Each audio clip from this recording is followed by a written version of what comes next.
Hablemos de un hombre que convirtió la lógica en una trampa.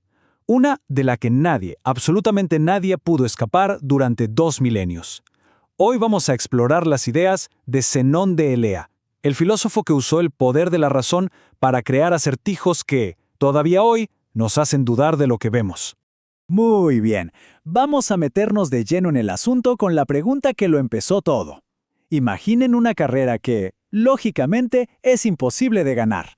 Esa es la esencia del rompecabezas más famoso de Zenón, una idea diseñada para volarnos la cabeza y hacernos cuestionar la realidad misma. Y claro, esa carrera nos lleve directamente a nuestra primera parada. Vamos a analizar la famosísima paradoja de Aquiles y la tortuga. A ver, analicemos esto porque aquí está la genialidad. Primero, la tortuga tiene su ventaja. Para alcanzarla, Aquiles tiene que llegar a donde ella empezó, ¿cierto? Pero claro, mientras él corre, la tortuga, por muy lenta que sea, se ha movido un poquito. Entonces, ahora, Aquiles tiene que llegar a ese nuevo punto. Y cuando llega, adivinen qué. La tortuga se ha movido otro poquito más. Y así una y otra vez hasta el infinito. La conclusión de Zenón es simple y a la vez devastadora. Aunque nuestros ojos nos gritan que Aquiles gana de sobra, la lógica pura parece decir que nunca podrá siquiera alcanzarla. Pero, ¿por qué crear estos acertijos tan retorcidos? No era solo un juego mental para pasar el rato. No. Zenón tenía una misión muy clara, y para entenderla, tenemos que ver la batalla filosófica que se libraba en su época. Y aquí está el meollo del asunto. Zenón era discípulo de Parménides, un filósofo con una idea radical. La realidad es una sola cosa, inmóvil, eterna. El movimiento que vemos, según él, es solo una ilusión. Y en la otra esquina del ring estaba Heráclito, que decía justo lo contrario, que todo fluye, que todo está en cambio constante. La misión de Zenón era simple, defender a su maestro a toda costa. Y esta fue su arma. En lugar de tratar de probar directamente que Parménides tenía razón, Zenón hizo algo mucho más astuto. Atacó a sus oponentes. Tomó la idea de ellos, que el movimiento existe, y la estiró hasta sus últimas consecuencias. ¿Para qué? Para demostrar que esa idea llevaba a conclusiones absurdas, como que el guerrero más rápido no puede alcanzar a una tortuga. Básicamente, usaba la lógica de sus enemigos para hacer que la realidad que ellos defendían pareciera completamente ilógica. Y la paradoja de Aquiles fue solo el comienzo. Zenón delineó varias de estas trampas, cada una más ingeniosa que la anterior, para atacar la idea del movimiento desde todos los ángulos posibles. Esta frase resume su siguiente gran paradoja, la de la flecha. Y esta ataca el movimiento de una forma totalmente diferente. La idea es tan simple que asusta. Nos pide que pensemos en el tiempo no como un río que fluye, sino como un álbum de fotografías, una después de la otra. Ahora, si miramos una sola de esas fotos, ¿dónde está el movimiento?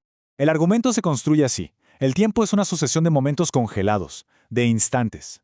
En cada uno de esos instantes, la flecha simplemente está en un lugar. No se está moviendo dentro de ese momento, está quieta. Entonces, si sumamos una infinidad de momentos de quietud, ¿de dónde diablos sale el movimiento? Según Zenón, no sale de ninguna parte. Es, una vez más, una ilusión de nuestros sentidos. Y esta es, quizás, la más demoledora de todas sus paradojas. Piensen en esto. Antes de poder dar un paso completo, tienes que dar medio paso. Y antes de eso, tienes que dar un cuarto de paso, y un octavo, y un 16avo, y así hasta el infinito. El espacio se puede dividir infinitamente. Y aquí está el golpe final. Para empezar cualquier movimiento, para siquiera mover un dedo, tendríamos que completar una tarea con un número infinito de pasos. Y como es imposible hacer un número infinito de cosas en un tiempo finito, Zenón concluye que el movimiento ni siquiera puede empezar. Pero la historia de Zenón no se queda en el mundo abstracto de la lógica. Su vida tuvo un giro final tan dramático, tan violento, que parece sacado de una tragedia griega. Resulta que Zenón era mucho más que un pensador. Fue un hombre de acción, se metió en política, conspiró contra un tirano, fue descubierto y capturado. Y cuando lo torturaron para que delatara a sus compañeros, fue en ese momento de dolor extremo donde demostró que su dominio no era solo sobre la lógica, sino también sobre su propia voluntad. Este acto de desafío es brutal. Se ha vuelto una leyenda. Zenón, el hombre que nos hizo dudar del movimiento, usó su último argumento, uno totalmente físico y visceral. Al arrancarse la lengua, le demostró a su torturador que, así como sus paradojas intentaban detener el movimiento, su voluntad era una fuerza igualmente inmóvil y absoluta. La muerte de Zenón fue legendaria, ¿sí? pero su verdadero legado son las preguntas que nos dejó. Preguntas que siguieron resonando en las mentes más brillantes durante milenios. Ojo con este dato, 2000 años. Por 2 milenios, los más grandes pensadores del mundo no pudieron resolver del todo estos acertijos. Tuvo que llegar gente como Newton y Leibniz con la invención del cálculo para poder demostrar matemáticamente cómo una suma infinita de distancias cada vez más pequeñas puede de hecho sumar una distancia finita. O sea que Aquiles matemáticamente sí alcanza a la tortuga. El impacto de Zenón es inmenso, de verdad. En matemáticas, obligó a crear nuevas herramientas para poder entender y trabajar con el concepto de infinito. En física, sus preguntas sobre si el espacio y el tiempo son continuos o están hechos de pequeños trozos siguen siendo súper relevantes. Y en filosofía, bueno, nos dejó la lección más importante de todas. No siempre hay que confiar ciegamente en lo que nos dicen nuestros sentidos. Y con esto cerramos, pero la pregunta final queda flotando en el aire. ¿Fue Zenón un simple sofista, un ilusionista que jugaba con las palabras? ¿O fue un pensador tan profundo que encontró una grieta fundamental entre el mundo tal como lo pensamos y el mundo tal como lo vivimos? Quizás su mayor legado no es ninguna respuesta, sino esa duda eterna que sembró en nuestra mente.